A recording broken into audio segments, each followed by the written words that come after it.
nos cultes changeront. Si nous viendrons au culte avec attente, Maman Albertine, nos cultes changeront. Amen. Vous savez pourquoi Christ apparaissait aux disciples après qu'il soit mort et ressuscité? Parce qu'ils avaient tellement besoin de lui. Ils avaient tellement besoin de lui que Christ devait leur apparaître. Ils ont tout fait avec lui. Ils se sont même enfermés dans une maison. Ils avaient peur. Christ était devenu tout pour eux. Que pour leur rassurer, Christ devait leur apparaître. La soif, the expectation, l'attente, la faim. Marie dit, je veux voir le Seigneur. Alors que la personne qui s'était née là, c'était le Seigneur même. Habillé sous forme de jardinier. Simplement parce qu'il voulait nous retourner du jardin dans lequel nous avons été chassés. J'étais en train de dire, je veux finir ce soir in Christ. Amen. Et on va continuer.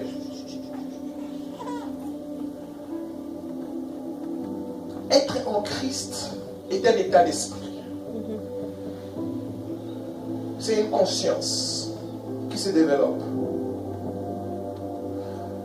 Après que Christ ait dit toute une phrase, Marie n'a pas compris. Mais un seul mot, Marie.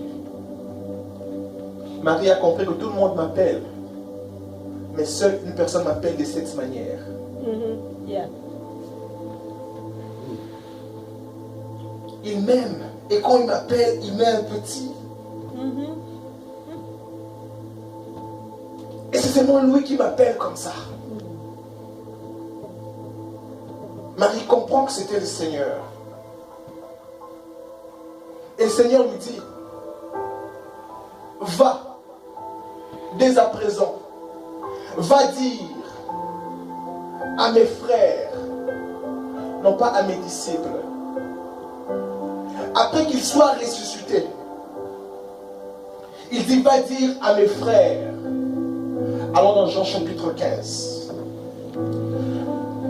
Ce point ici, vous allez le comprendre bien si vous les voyez avec moi. Jean chapitre 15. Jean chapitre 15. Je suis en train de vouloir atterrir. On doit prier ce soir. Jean chapitre 15.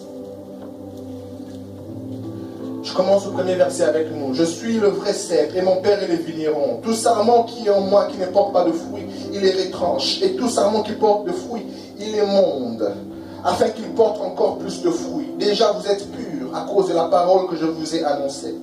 Demeurez en moi et je demeurerai en vous, comme le sarment ne peut de lui-même porter de fruits s'il demeure attaché au cep. Ainsi vous ne pouvez non plus si vous demeurez en moi. Waouh, quel avantage déjà. Il est en train de dire, je suis le cep et vous êtes le sarment. Je suis le tronc et vous êtes les branches. C'est-à-dire que tout ce qui coule en moi va vers vous. Amen. Il n'y a rien de ce qui vient vers moi qui ne peut pas vous atteindre. Vous avez héritage, vous avez part à tout ce que j'ai et tout ce que je suis. Je suis le tronc et vous êtes les étapes. Le verset 5. Je suis le cep, vous êtes les sarments. Celui qui demeure en moi et en qui je porte beaucoup de fruits. En qui je demeure porte beaucoup de fruits, car sans moi vous ne pouvez rien faire. Si quelqu'un ne demeure pas en moi, il est jeté dehors comme le sarment, il sèche. Puis on ramasse le sarment, on le jette dans le feu et il brûle. Allons carrément dans le verset 10. Si vous gardez mes commandements, vous demeurerez dans mon amour, de même que je gardais les commandements de mon Père et que je demeure dans son amour. Je vous ai dit ces choses afin que ma joie soit complète. Et que votre joie soit parfaite. C'est ainsi mon commandement. Aimez-vous les uns les autres comme je vous ai aimé. Il n'y a pas plus grand amour que de donner sa vie pour ses amis. Le verset 14, maintenant il dit, lisez avec moi le verset 14, allons-y, 1, 2, 3. vous êtes mes amis si vous faites ce que je vous commande. Et verset 15. Je ne vous appelle plus serviteur, parce que le serviteur ne sait pas ce que fait son maître. Mais je vous ai appelé ami, parce que je vous ai fait connaître tout ce que j'ai appris de mon Père. Il est en train de leur promouvoir Amen. d'être disciples vers la dimension de l'amitié. Je ne vous appelle plus disciples, je vous appelle maintenant amis. Ça leur a pris 3 ans et demi pour avoir cette promotion. 3 ans et demi de risquer les vies vers les mers. 3 ans et demi de marches sur les montagnes. 3 ans et demi d'avoir des gens qui voulaient leur lapider. 3 ans et demi des différents moments dangereux de la vie. Et après ces 3 ans, ils reçoivent finalement leur promotion. Il dit, je ne vous appelle plus mes serviteurs, mais je vous appelle maintenant amis. Parce que je vous ai fait connaître ce que le Père m'a fait connaître. J'ai partagé avec vous une intimité. Et à cause de cette intimité, je vous appelle maintenant amis. La promotion arrive du disciple-là à l'amitié après la preuve de confiance et la preuve de loyauté. Vous aviez été là, alors vous pouvez être promu dans la classe de l'amitié. Ce n'est pas tout le monde qui était ami de Jésus. Maintenant, vous êtes promu en devenant amis. Mais lorsqu'il meurt et qu'il ressuscite, ça prend plus assez du temps. Aussitôt il apparaît à Marie. Il dit à Marie, va dire, non pas à mes amis, une autre promotion est arrivée. Amen. Cette promotion-là est instantanée. Aussitôt il est ressuscité, il dit, va dire à ceux qui croient en moi, va leur dire, dès à présent, qu'ils ne sont plus simplement qu'amis, qu'ils sont maintenant mes frères, et que je vais vers mon Père et notre Père. Après la résurrection, c'est une promotion instantanée. C'est ce qui arrive lorsque nous donnons notre vie à Christ. Est-ce que vous savez qu'il est possible d'être serviteur de Dieu sans être fils de Dieu? Plusieurs se glorifient de servir Dieu. En ces jours-là, plusieurs diront mon nom, Seigneur, Seigneur, n'avons-nous pas chassé des démons en ton nom? Je leur dirai, je ne vous connais pas. Amen. Alléluia. Plusieurs se glorifient même d'être amis de Dieu. Parce qu'ils connaissent l'intimité du cœur de Dieu. Ils ont travaillé. Ils ont travaillé. C'est possible de travailler et de travailler le don. D'avoir ce qu'on appelle le charisme. Après 3 ans de travail, tu peux commencer à voir la percée vers l'intimité des choses de Dieu. Je ne peux pas tout dire ici. Ça se travaille. Mais pour devenir enfant de Dieu, ça ne se travaille pas. Il a fallu qu'il meure, qu'il ressuscite. Va dire à mes frères. Yes. Alléluia. Yes. Quelqu'un ouvre avec moi 1 Jean chapitre 3. 1 Jean chapitre 3.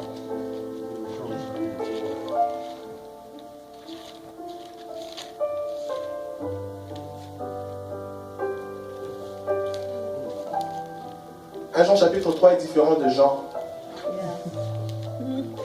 Au cas où vous chercherez vers le début, allez un peu vers la fin de votre Bible. C'est de ce côté-là. 1 Jean chapitre 3, le premier verset. Lequel? Yes, sir. Vous voyez quel amour le Père nous a témoigné pour que nous soyons appelés qui? Enfant de Dieu. Enfants de Dieu. Vous voyez quel amour le Père nous a témoigné pour que nous soyons appelés enfants de Dieu. C'est par amour que nous avons été appelés enfants de Dieu. Ce n'est pas par le travail, ce n'est pas par l'œuvre, afin que nulle chair ne se glorifie. C'est par amour que nous avons été promus dans la dimension d'enfants de Dieu.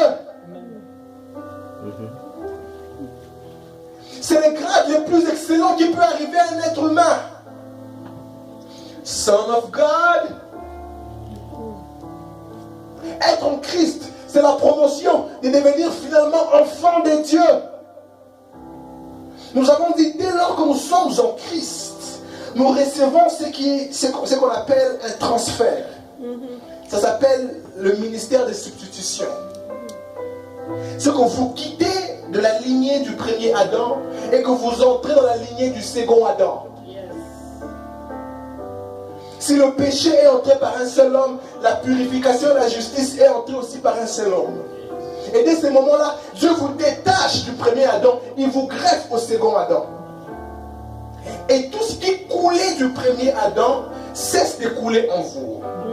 Mais tout ce qui devrait couler du second Adam commence aussi à couler en vous. Celle-ci dit, je suis le cep et vous êtes le sarment. Amen. Celui qui demeure en moi et moi en lui, celui-là produira beaucoup plus de fruits. Amen. Parce que ce qui est en moi coule en lui. Qu'est-ce qui est en lui? C'est la vie. C'est une qualité de vie, une quantité de vie. Le même type de vie que Dieu lui-même possède coule en toi. Amen.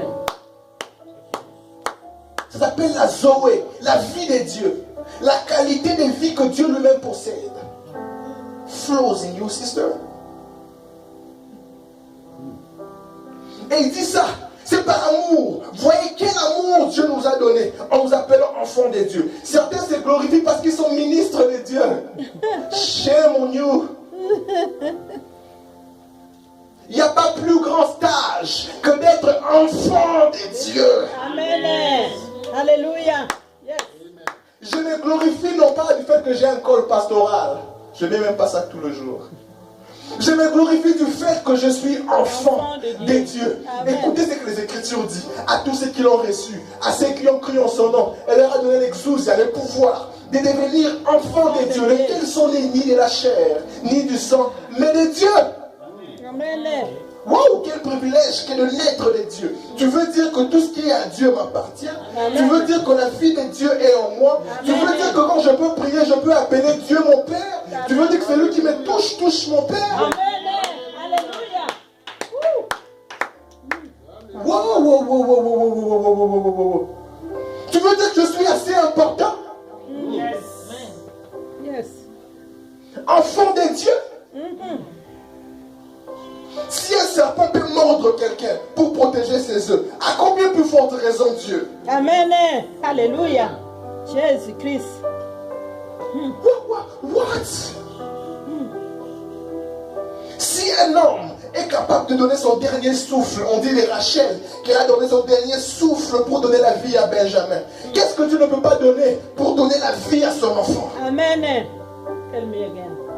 Car Dieu a tant aimé les mondes qu'il a donné les meilleurs qu'il avait. Qu'est-ce que Dieu ne peut pas donner pour se rassurer que son enfant soit en bonne et difforme? Merci Seigneur. Wow. Tu veux dire que je suis vraiment assez important?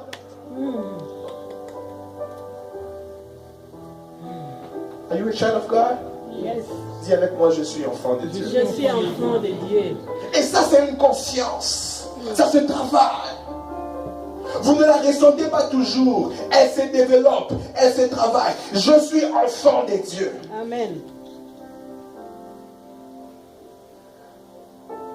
Et mon travail ce soir, c'est de vouloir réveiller cette conscience à quelqu'un.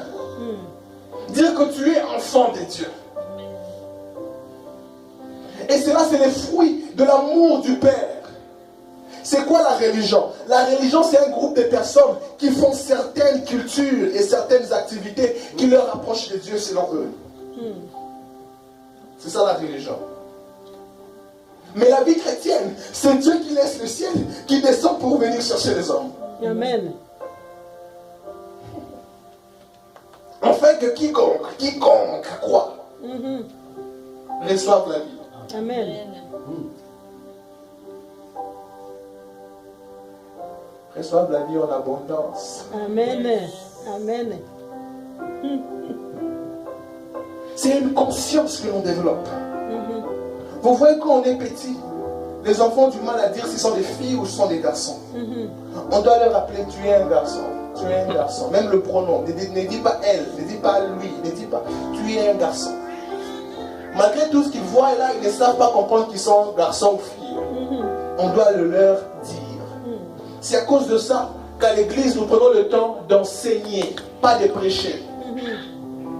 C'est à cause de ça que je ne veux pas prêcher, j'enseigne ces choses. Parce que la croissance arrive par l'enseignement. Et Jésus à la foule, il parlait en parabole, Marc chapitre 4, le verset 31, 32, 33. Il parlait par parabole à la foule, mais aux disciples, il expliquait.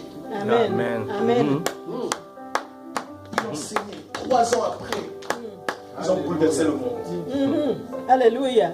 J'ai peur de ce que quelqu'un va venir ici 3 ans après. J'ai peur de ce que quelqu'un va devenir. Amen. Amen.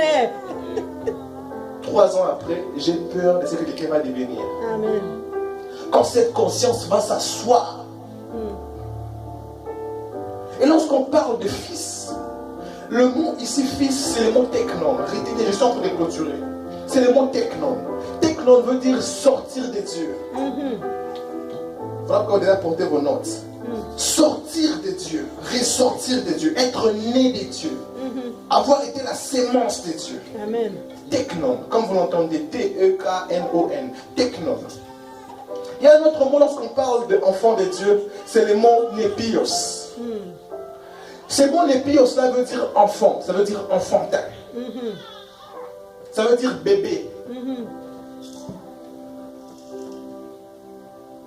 Vous verrez ça dans Galates chapitre 4, le verset 1.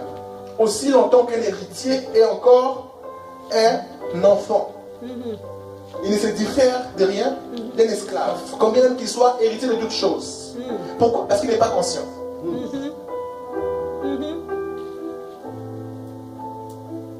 On peut lui remettre un billet de $100, quelqu'un lui amène 10 bonbons qu'il a payé à $3. $1.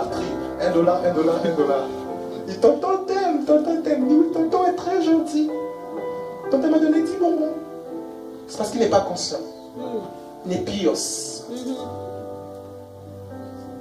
Voilà pourquoi lorsqu'on est technon, on est de Dieu, on ne reste pas népios. Yes. Vous avez l'appel à la croissance. Vous avez l'appel à la connaissance. C'est la connaissance qui détermine votre croissance. Amen.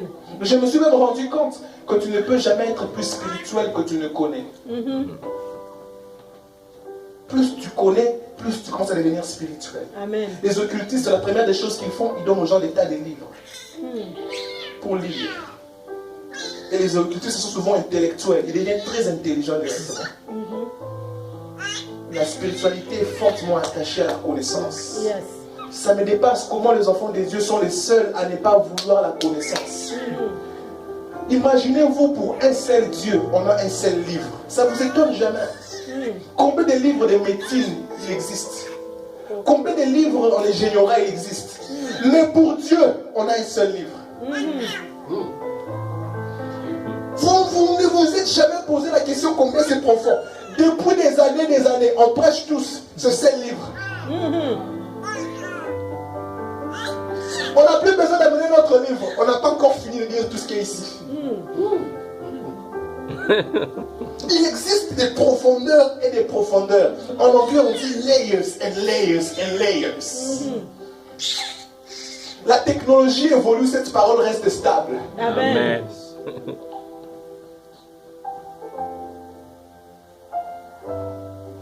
Un enfant de Dieu qui veut grandir doit soupirer après la connaissance de la parole. Cette conscience arrive premièrement par la connaissance de la parole. Deuxièmement, cette conscience s'établit par une vie de prière. 1 Thessaloniciens chapitre 5, le verset 17. Priez sans cesse. C'est court, ça dit ça. Priez sans cesse. La vie de prière provoque en toi l'éveil et les réveils. Ça te rend conscient. Les hommes de prière sont conscients. Ils ne négligent pas les choses. Quand ils voient, toi aussi tu as vu ça. Oui, toi aussi tu as vu ça. Les hommes de prière sont comme ça. La vie de prière réveille en toi l'éveil et l'attention. Plus tu commences à prier, plus tu te rendras compte que tu deviens éveillé. Que tu commences à remarquer les choses. Il y a des choses qui sont des signes, mais beaucoup de gens ne remarquent pas. Quelque chose arrive comme ça. C'est un signe que Dieu voulait te dire quelque chose.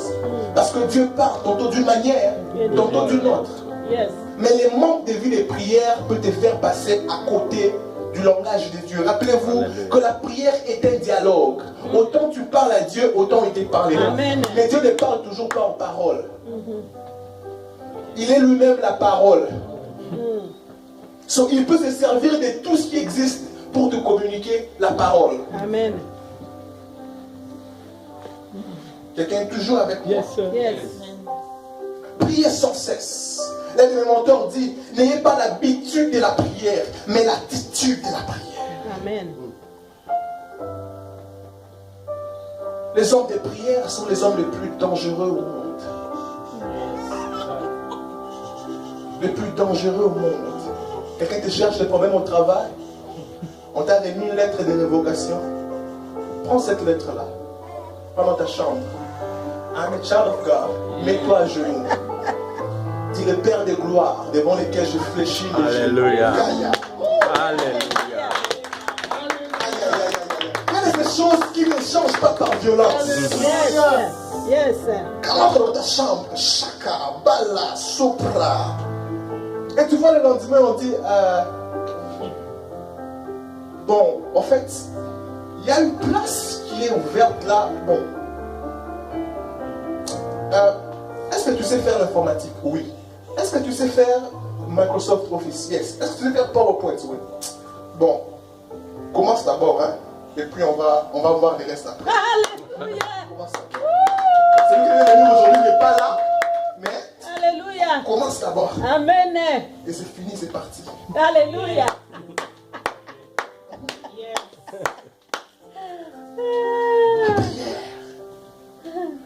Et le troisième, c'est mon meilleur. Worship. L'adoration. Développer une vie d'adoration garde en toi une conscience permanente de qui est-ce que tu appartiens. Amen. L'adoration garde en toi de manière permanente une atmosphère autour. Amen. Écoutez ce que la Bible dit. Au commencement, Dieu créa les cieux et la terre. D'une autre manière, ce texte veut dire, au commencement, Dieu créa les réalités spirituelles et les réalités physiques. Ainsi, vous serez d'accord avec moi que ce qui a été en premier a de l'autorité que ce qui est venu en dernier. Yes. Écoutez encore ce que la Bible dit. Il eut ainsi un soir et il eut Une journée. une journée. C'est-à-dire que l'obscurité a de l'autorité que le jour.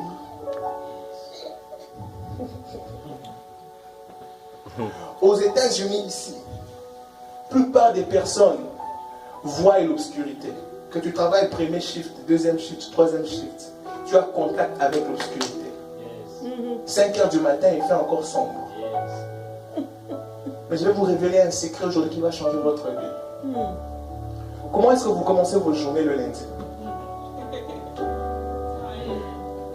Quand le réveil joue à 5 heures, regarde comment tu prophétises sur ta semaine. Tu commences à réfléchir, tu as combien de points? Parce que si je ne vais pas aujourd'hui, je serai viré. Tu pars dans la douche. Tu as tellement tiré les pieds que tu te rends compte que tu as un retard. Tombe dans la voiture. Aux États-Unis, tout le monde veut dépasser tout le monde parce que tout le monde est pressé.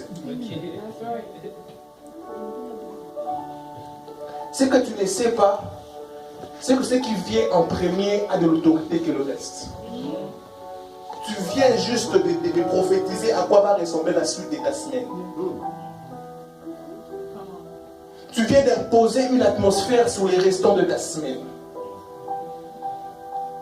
Je donne une meilleure manière. When you wake up, tu t'es déjà réveillé, non? Tu perds quoi? Tu es déjà debout. Tu n'as pas besoin de la sœur Bénédicte. Là-bas, tu n'as pas besoin du frère Emmanuel pour jouer au piano. Seul, libère l'atmosphère de l'adoration. Ne sois pas intimidé par la voix de qui que ce soit. Dieu aime t'entendre chanter. Yes. Bon, nous, on n'aime pas t'entendre chanter. Surtout ton frère. Mais Dieu aime t'entendre chanter. Pars dans la salle de bain. Mimique des chants spirituels en esprit. Dans chaque saison, Dieu sait toujours déposer un cantique nouveau dans le cœur de ses enfants. Ça arrive toujours. Il y a chaque saison un chant qui accompagne. Parce que le monde de l'esprit est attaché au son. Le monde de l'esprit travaille avec les sons. Vous savez pourquoi les lions, les rois de la forêt? Non pas parce qu'il est le plus fort, parce qu'il a le son le plus fort. Quand le lion rugit, il est serré effrayé. Et la Bible dit, l'Éternel des armées parle, qu'il va prophétiser. Le monde de l'esprit, c'est un monde sonore. Et Dieu aime le son. Le son. Voilà, quand on prie, c'est mieux de parler.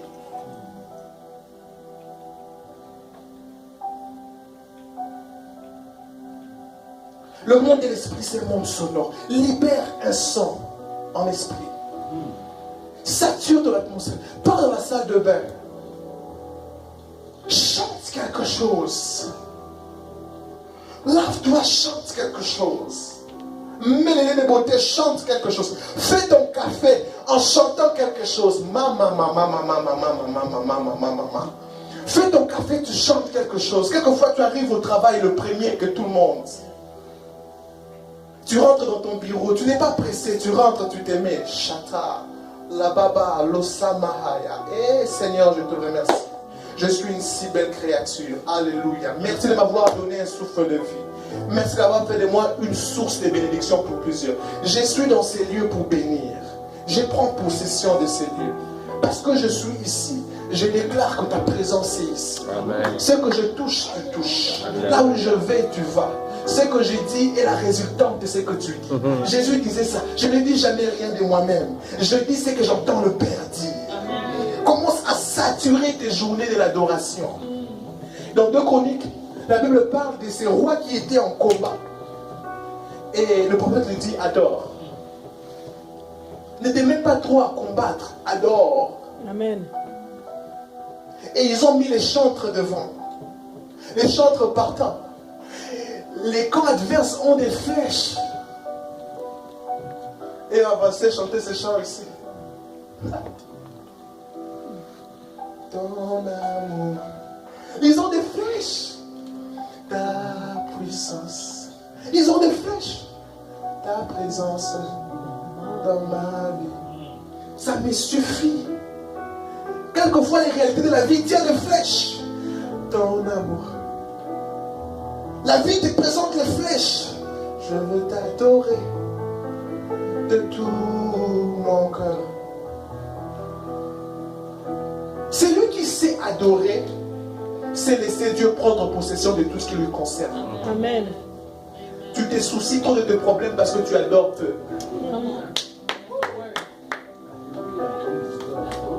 Tu adores peu. L'adoration te rend conscient que Dieu marche avec toi. Amen. Alléluia. Ça te sature de la présence de Dieu. Il n'y a rien qui libère la présence de Dieu comme l'adoration. Pourquoi? Parce que Dieu vit autour de ça. Amen. Il se sent comme dans un aquarium. On prépare une atmosphère où il se sent à l'aise. Ce qu'il ressent là-bas, il se dit, ah, ça me permet d'être à l'aise. Amen. Quand tu gardes cette atmosphère-là autour de toi, tu es comme en train de vouloir créer une atmosphère, un aquarium divin, un aquarium spirituel. Développe la vie d'un adorateur. Francky, coupe cette musique-là. Développe la vie d'un adorateur. Développe la soif de Dieu dès tes matinées. Développe la conscience de Dieu. Développe à reconnaître Dieu dans le moindre détail. Introduis Dieu, reconnais-le dès le matin. Laisse-le prendre part dans tes journées. Et fais-le encore avant que tu ne fasses quoi que ce soit. Tu es en train de vouloir prophétiser sur les restants de tes journées. Avant que je ne fasse quoi que ce soit. tu vas prendre place. Tu vas intervenir. Et ceux qui prennent ces temps-là, souvent les réalités de la vie ne leur surprennent pas. Même quand ça arrive et que ça doit faire mal, ils ont comme au-dedans d'eux des amortisseurs. Lève-moi ce piano ici, on va adorer un tout petit peu. Ils ont comme au-dedans d'eux des amortisseurs. Emmanuel vient. Ils ont comme au-dedans d'eux des amortisseurs. Est-ce qu'on peut faire la pratique ce soir? Ils ont comme au-dedans d'eux des amortisseurs. Développer la vie de l'adorateur est une clé pour travailler la conscience de la personne de Christ dans sa vie. You don't need anybody. Que ce soit dans la voiture, que ce soit dans la cuisine, que ce soit dans la salle de bain, que ce soit dans la chambre, que ce soit au travail. Adore Dieu. Adore Dieu. Ça va changer l'atmosphère autour de toi.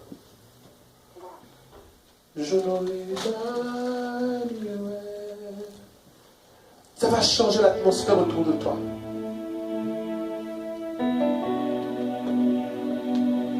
Dieu aime les adorateurs. Il aime les personnes qui savent l'adorer. Les adorateurs sont vulnérables. Les adorateurs sont fragiles.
Tu es digne.